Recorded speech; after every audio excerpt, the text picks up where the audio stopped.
Janasena party నుంచి మరో wicket పడిపోయింది. జనసేన పార్టీకి బై బై చెప్తూ బొలిశెట్టి సత్యనారాయణ అధికారిక ప్రకటన చేశారు. అయితే ఇది తాత్కాలికం మాత్రమే అంటూ ఆయన చివరిలో చెప్పినటువంటి విషయం ఆసక్తికరంగా కనిపిస్తోంది. ఆంధ్రప్రదేశ్లో ముఖ్యంగా జనసేన పార్టీ ద్వారా రాజకీయ అరంగేట్రం చేసిన బొలిశెట్టి సత్య పవన్ కళ్యాణ్తో అత్యంత సన్నిహితంగా మెలిగారు. అనేక విషయాల్లో పవన్ కళ్యాణ్ బొలిశెట్టికి ప్రత్యేక ప్రాధాన్యత ఇచ్చారు. విపక్షంలో ఉండగా పవన్ కళ్యాణ్ వెంట అన్ని కార్యక్రమాల్లోనూ బొలిశెట్టి సత్య క్రియాశీలకంగా వ్యవహరించారు. వాటన్నింటికీ ప్రతిఫలంగా బొలిశెట్టికి ముఖ్యమైనటువంటి బాధ్యత ఏదో ఒకటి అప్పగిస్తారు అని చాలామంది అంచనా వేశారు. కానీ తీరా పవన్ కళ్యాణ్ అధికారంలోకి వచ్చి కూటమి తరపున అధికారం పంచుకుంటూ కూడా 2 ఏళ్లు గడిచిపోతున్నా బొలిశెట్టి సత్యాకి ఎక్కడా ఎటువంటి బాధ్యత అప్పగిచ్చిన దాఖలాలు లేవు. దాంతో దాదాపుగా ఆయన్ని విపక్షంలో ఉండగా అన్నింటా వినియోగించుకుని ఇప్పుడు పక్కన పెట్టేశారా అనే అభిప్రాయం కలిగింది.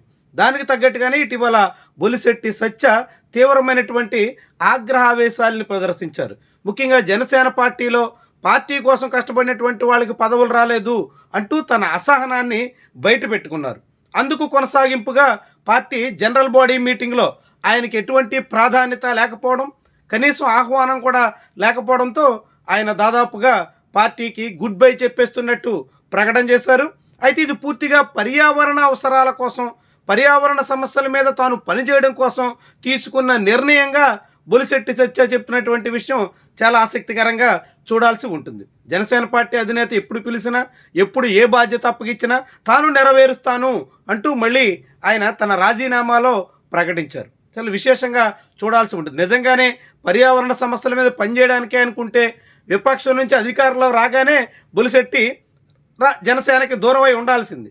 2 ఏళ్ల పాటు వేచి చూశారంటే, 2 ఏళ్ల పాటు ఆయన అనేక రకాలుగా తనకు ఎక్కడో చోట అకామిడేట్ చేస్తారు అంటూ ఎదురు చూశారంటే పవన్ కళ్యాణ్ మీద ఆయన ఎంతటి ఆశలు పెట్టుకున్నారో మనకి ఇట్టే అర్థమవుతుంది. అన్ని ఆశలు పెట్టుకున్న పవన్ కళ్యాణ్ నుంచి ఎటువంటి స్పందన రాకపోవడంతో చివరికి ఆయన పార్టీకి దూరం అవ్వాల్సిన పరిస్థితి వచ్చినట్టుగా కనిపిస్తుంది. ఇటీవల పవన్ కళ్యాణ్ వెంట ఆరంభం నుంచి నడిచిన అనేక మంది ఒక్కొక్కరిగా సేజారిపోతున్నారు. బండారు గంగా సురేష్ లాంటి వాళ్ళు, ఇప్పుడు బొలిశెట్టి సత్య లాంటి వాళ్ళు, రేపు మాపో అడ్వకేట్ రజనీ పేరు కూడా వినిపిస్తుంది. ఇలా చాలామంది ముఖ్యమైనటువంటి జనసేన పార్టీ హార్డ్ కోర్గా కనిపించినటువంటి వాళ్ళు పవన్ కళ్యాణ్కి బై బై చెప్పేస్తున్నటువంటి తీరు ఆ పార్టీ వ్యవహారాన్ని చాటుతుంది.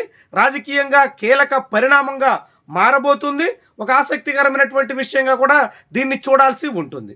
బొలిశెట్టి సత్య ఇటీవల అమరావతి విషయంలో గతంలో 2014 ముందు ఆయన చేసిన కార్యకలాపాల మీద ఏబి వెంకటేశ్వరరావుతో డి అంటే డి అన్నారు. బహిరంగ సవాలు కూడా సిద్ధమే అన్నారు. ఆ తర్వాత జనసేన పార్టీలో కార్యకర్తలకి ఎటువంటి అవకాశం, ఆస్కారం దక్కడం లేదు అనేటువంటి అభిప్రాయం వెలిబుచ్చారు.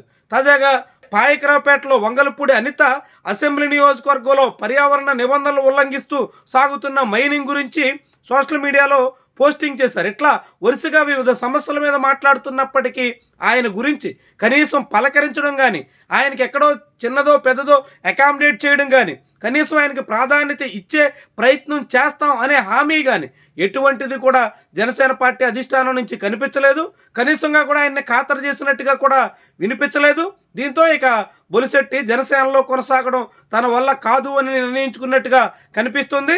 ఆ క్రమంలోనే పార్టీకి రాజీనామా చేస్తున్నట్టుగా ప్రకటించారు. అయితే ఇది తాత్కాలికం అనడం మాత్రం చాలా విస్మయకరంగా కనిపిస్తుంది. రాజకీయాల్లో తాత్కాలికంగా వెనక్కి రావడం, మళ్ళీ కొంతకాలం పాటు మళ్ళీ వచ్చి చేయడం ఇట్లా ఏముండదు. రాజకీయం అంటేనే నిరంతరమైనటువంటి ప్రక్రియ. రాజకీయ పార్టీల్లో నిత్యం కొనసాగుతున్నటువంటి వాళ్ళు, కార్యక్రమాల్లో చాలా క్రియాశీలకంగా పనిచేసినటువంటి వాళ్ళకి మాత్రమే పదవులు, బాధ్యతలు, ఇతర అధికారాల్లో షేరింగ్ అన్ని దక్కే అవకాశం ఉంటుంది. అలాంటిది అంతకాలం కష్టపడిన తర్వాత కూడా బొలిశెట్టికి ఎటువంటి పదవి రానప్పుడు ఇప్పుడు ఆయన పక్కకు పోతే మళ్ళీ ఆయన్ని పిలిచి ప్రాధాన్యత ఇస్తారు అనుకోవడం ఆయన రాజకీయ అవివేకమా, కాకుంటే పవన్ కళ్యాణ్ మీద అత్యాశ అన్నది తేలాల్సి ఉంది. మొత్తంగా బొలిశెట్టి సత్య మాత్రం పవన్ కళ్యాణ్ నుంచి దూరం అవ్వడం, జనసేన పార్టీని వీడుతున్నట్టు ప్రకటన చేయడం చూస్తుంటే ఆ పార్టీలో మరో వికెట్ పడినట్టుగానే చెప్పాల్సి ఉంటుంది. రాబోయే రోజుల్లో ఇలాంటి చాలా మంది జనసేన పార్టీకి దూరం అయ్యే ప్రమాదం ఉండొచ్చు అనే సంకేతాలు అయితే బలంగా ఉన్నాయి. మరి అది ఏం జరుగుతుంది, ఎలా తన పార్టీని పవన్ కళ్యాణ్ పరిరక్షించుకుంటారో చూడాల్సి ఉంది. కాపుల్లో పెరుగుతున్నటువంటి అసంతృప్తికి, అసహనానికి ఇదొక సంకేతంగా కూడా చాలామంది అంచనా వేసే పరిస్థితి వస్తోంది.